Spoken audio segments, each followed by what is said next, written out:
suis quelqu'un qui a beaucoup avancé dans ses travaux au cours des 40 dernières années et qui n'est pas du tout resté à un stade qui a pu être celui qu'il avait atteint il y a 20 ou 30 ans.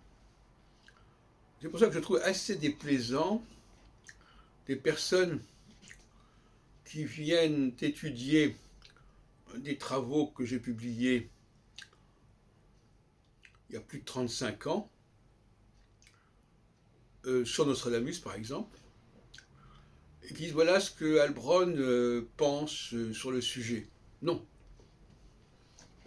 Tout au plus, c'est ce que je pensais il y a 35-40 ans.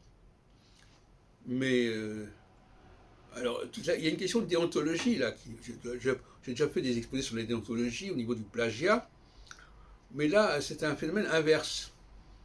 Le plagiat, c'est quand on s'empare de vos découvertes sans vous citer, mais l'inverse, c'est quand on vous reproche des choses que vous avez écrites il y a plusieurs décennies.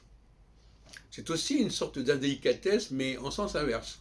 Alors là, on vous attribue d'office cette position, cette pensée.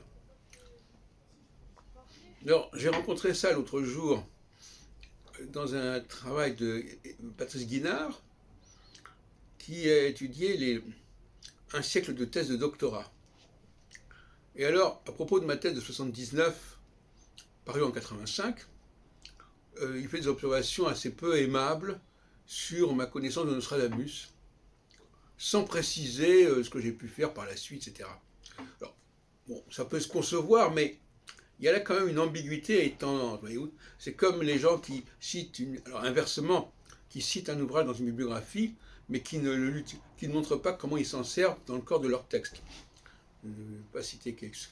Bon. Donc vous voyez, il y a deux indélicatesses qui se croisent.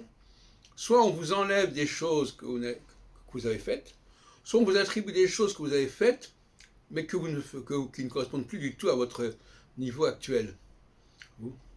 Comme quoi, la malhonnêteté, elle se glisse un peu partout.